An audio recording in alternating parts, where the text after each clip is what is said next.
welcome to stage 2. I'm Jenny Tennyson. I'm the ODI's Vice President and Chief Strategy Advisor, and I'll be with you for the next couple of hours here on stage 2 of the summit. I hope you're enjoying the event so far.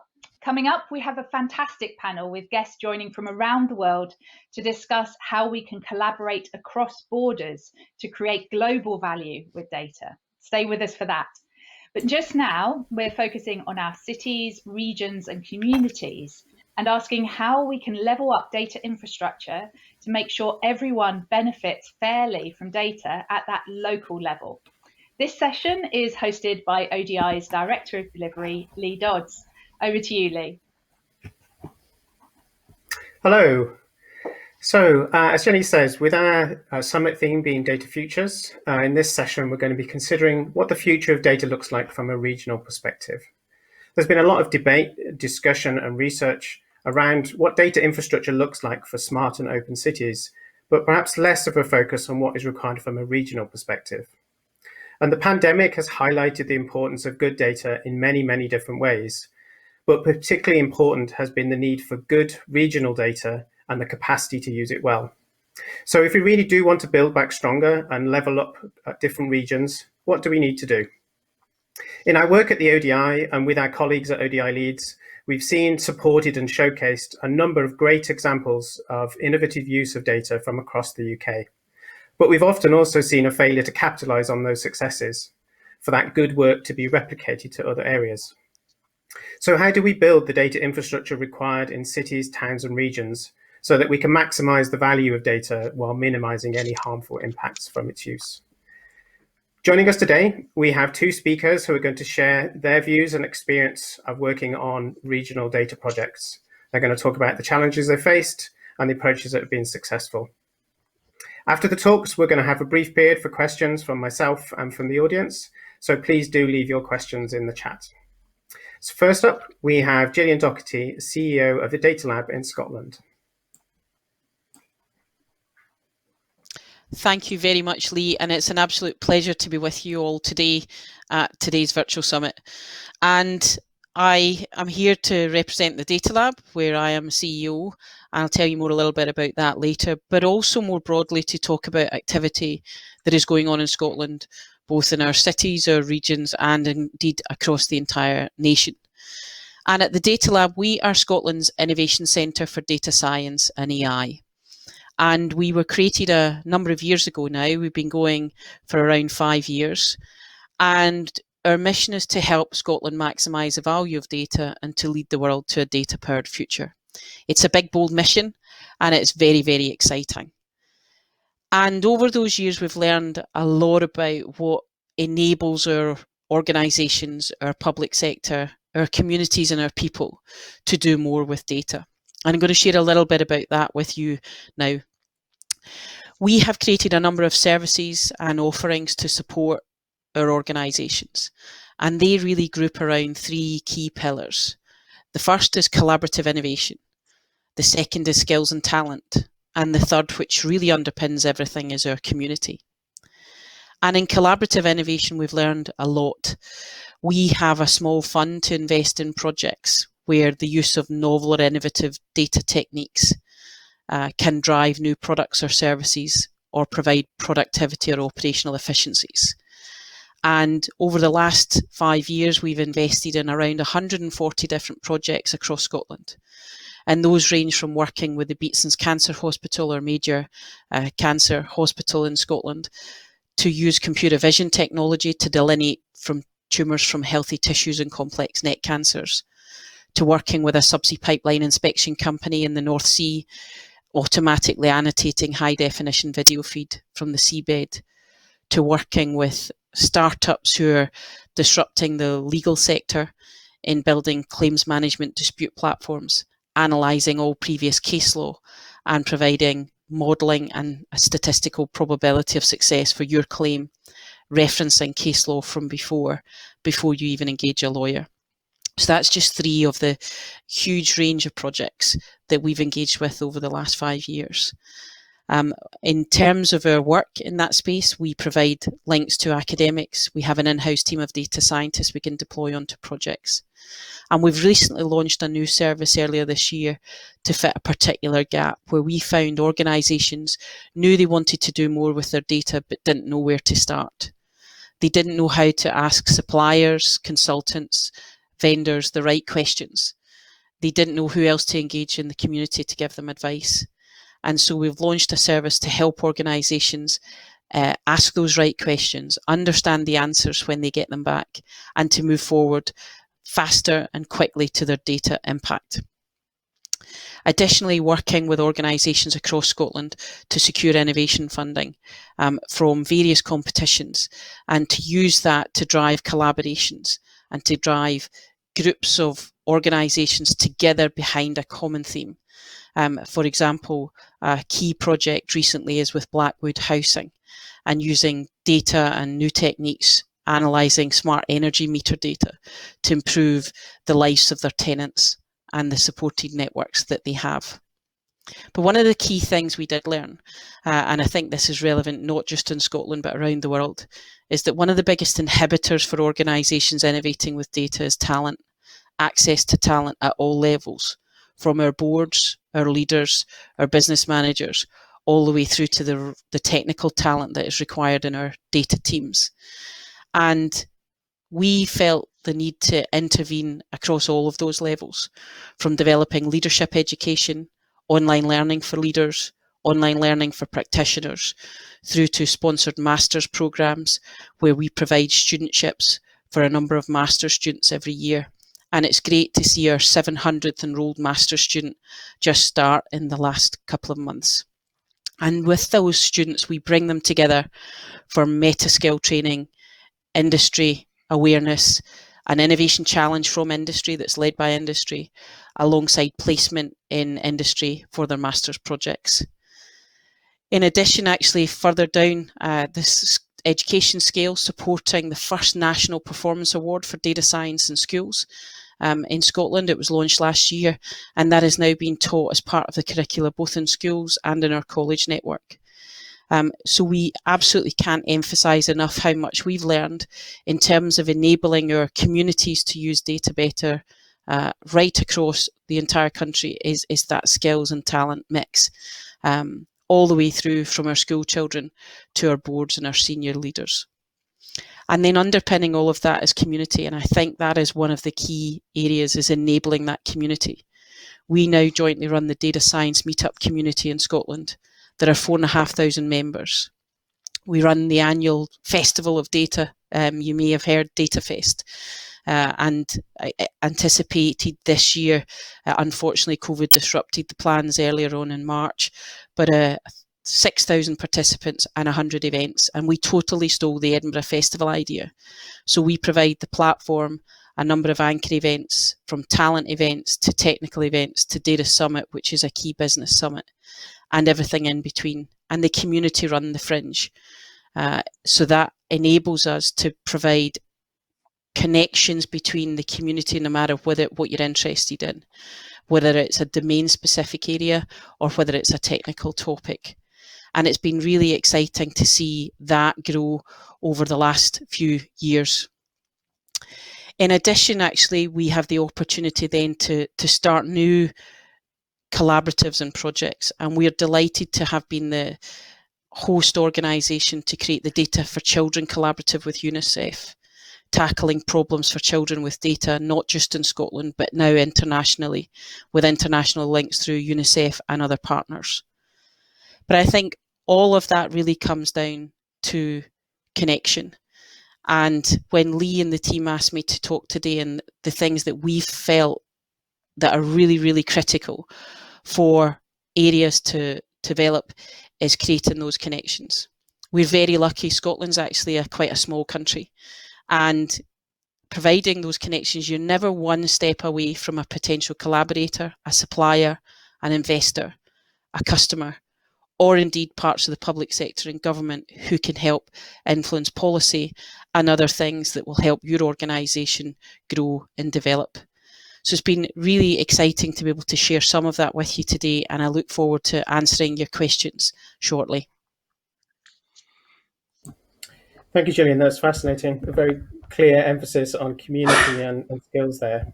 So next up, we have Rebecca Riley, head of the Office for Data Analysis in the West Midlands Combined Authority.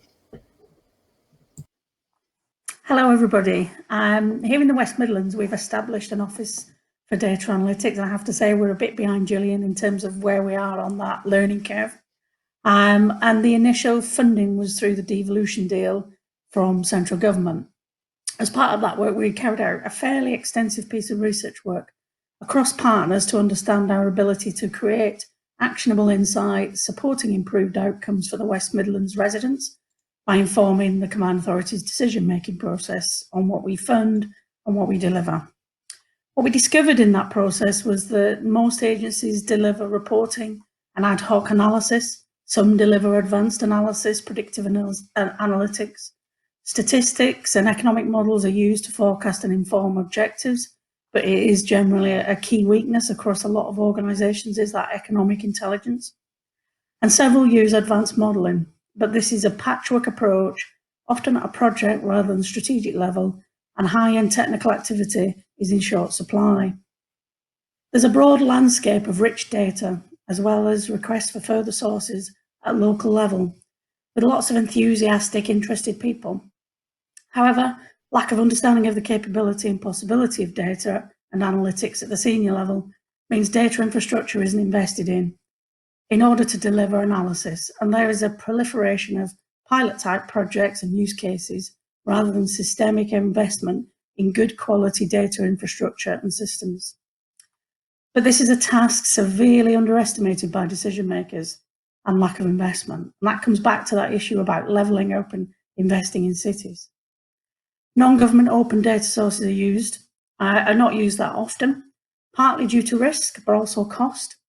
Places find it harder to invest in data resources and content beyond the tech infrastructure. Information governance and data ethics remains a concern, especially in light of the capability of technology to process large volumes of data and the impact of human programming on interpretation of data, which generates a fear at both the strategic level and the individual level. There's a desire for more consistent use of regional measures and place monitoring. There's a need for bigger picture understanding to complement the delivery of data of individual activities and processes, bringing this all together to understand place performance and what the issues are we really need to tackle at a place level. There's very little cross-organisation collaboration due to uneven resources and capabilities, data sharing issues, and more importantly, lack of time to dedicate to it with all the other demands. The ability to hire and retain skilled staff is a challenge, and good staff are poached and move around the region into the same jobs, going around the same places. The labour market isn't dense enough within a regional area or within a city outside of London and the major cities to be able to drive innovation and investment, with many organisations carrying vacancies and gaps on a continuous basis.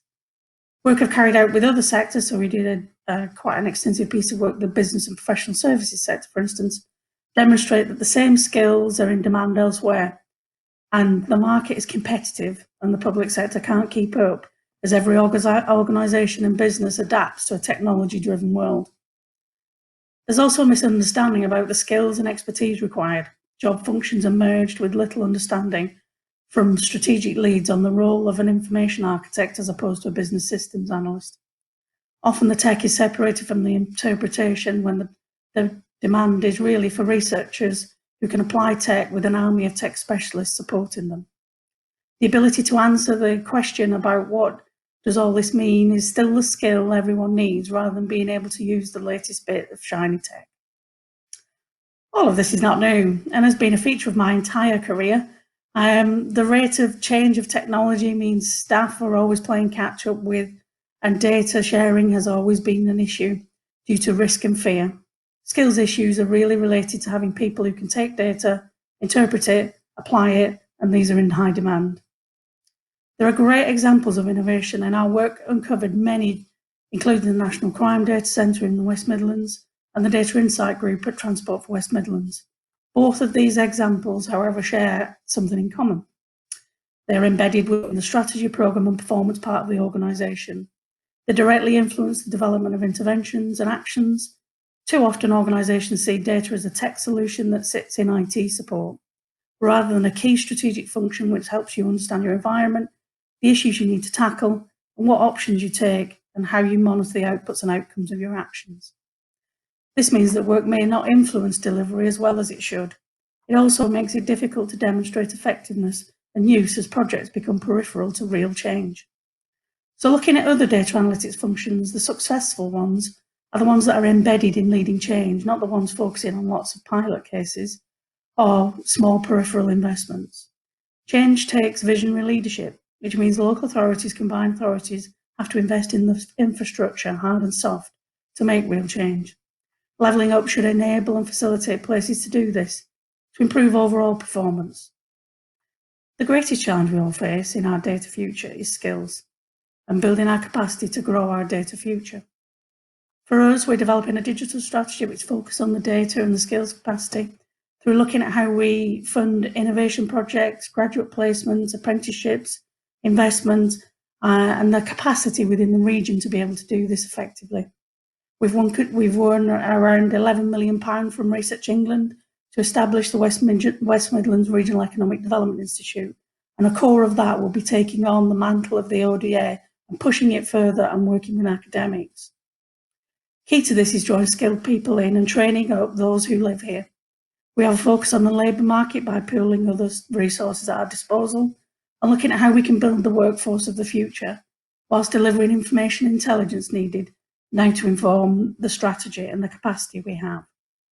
And the future will only bring more challenge, and we as individuals need to be prepared.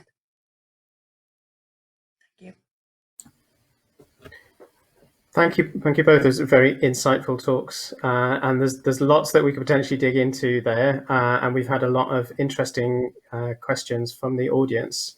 So I'm going to put some of those to you both now. So the first question we had in was, it sounds like you've both been involved in a variety of pilot projects. So have you found successful ways of moving from pilots to the more fundamental investment and change that's required to scale them and embed them? Gillian, do you want to comment on that first? Yeah, sure. I think the key here is leadership buy-in and senior management buy-in very, very early on in projects before you even engage a pilot. I think experience from the past, from a number of years ago, is that actually you would come at it from a technical perspective and think, wouldn't it be good if we tried this or did this? And then you proceed, and there's no buy-in at a management, leadership, business level, or if it's a public sector project at senior levels. So the key for us was creating those leadership courses. I remember having a data science boot camp once, and one of the technical participants said, I wish you'd a course from my boss, they just don't get it. And so we built one. And I think if really our leaders understand the value, you're much more likely to invest in the right pilots that then go forward into scaling projects, because you're answering the right business question. So all starts with, what are you trying to do and why is it important for your organisation? Not about what technique you use and what data you have. That, I think, is how to sustain better projects with more benefits in the long term. Thank you. Rebecca, does that reflect your experience too? Yeah, I mean, we're much further back on the development cycle, and made a mental note to get in touch with Gillian actually to find out what's happening in Scotland. What I would say is what has been a real driver for us, but also stopped a lot of work, is the pandemic. So we had a set of use cases that we were going to drive along, and one of those was around business data, because that's an area that's overlooked within the public sector, but actually we all have interventions that work with businesses. So I think what the pandemic allowed us to do was to accelerate that collaboration, not necessarily, the data as such, but actually the collaboration and the network and bringing people together so that we could share what data we had in whatever form it looked, to bring it together into, you know, something that made sense to people. So we actually, it's a bit old-fashioned, but we have a monitor that's released every week, and anything that comes up from any of our partners goes into that, and then that gets pushed into the mayor's group and the strategic leads there. But there is a long way to go in terms of data infrastructure and innovation within that. But I think we've got some of the, you know, the foundations to be able to build on, which weren't there before. Mm-hmm. Right. So moving on to another question, you both made really clear how important investment in skills development is required to get to move things forward. So one of the questions we had from the audience is, do you think there are particular data skills that are required from a regional perspective, or is it more about training the right people? Rebecca, do you want to pick that up? I think the key skills, as I said in my little piece, was being blended individuals. So you do have a problem that you either have people that have come through a tech sort of training and education process, and the people that, like myself, who came from a sociology or an economics, and it's bringing those two sets of skills together that's the main issue. And I think, you know, being able to embed as much of the tech into the social sciences as we can, and also embed more of the social sciences into the tech. Because what actually happens is the tech and the data and so on isn't used as well as it could be by social scientists, and the data and the tech isn't interpreted as well as it could be, or utilised as well as it could be, from people that come from a computer science background. So that blended approach is a real, you know, I think that's a real challenge for all of us going forward. Interesting. Yes. Gillian? I would agree on that blended approach. I think there's probably a couple of other areas. I touched on the leadership piece. I think the other piece is asking the right questions, because that sets up your team for success at the start. And then one area I think is storytelling. I think to communicate the outputs of these projects effectively, storytelling is a fantastic skill that I think we need to think more about how we invest in that. And to the point around the blended skills, I think that's even more important as we move towards AI in the future and algorithms, is having diverse teams from lots of different backgrounds. And it's often been said, if your team's not diverse, then your algorithm's biased. And I think that is going to be more pressing in the months and years to come as we invest and develop more of this types of technology and the diversity of our teams that are building them. Okay, so I'm going to move us on to a different question. So data reusers often need to access data from multiple regions, multiple areas. So how can we ensure that there's consistency in the type of data that's available, perhaps to help translate some of those innovative approaches into new areas? Gillian, would you like to pick that one up first? I think there's a lot of work going on around the standards, and I know that ODI have huge amounts of support and work in that space as well. And I think having that narrative and then agreeing the standards, the topologies, the schemas that are important are very key for regions and cities and rural areas to share data effectively, whether that's a public sector project, whether that's a group of tourism businesses coming together in a particular region to build new capability.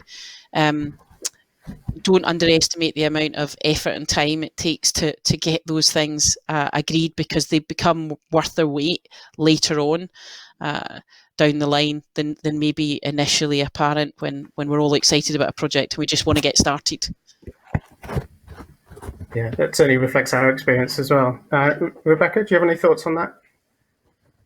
I suppose I'm trying to start on that process at the sort of the strategic end, in that I do a lot of work around green book assessments and business cases.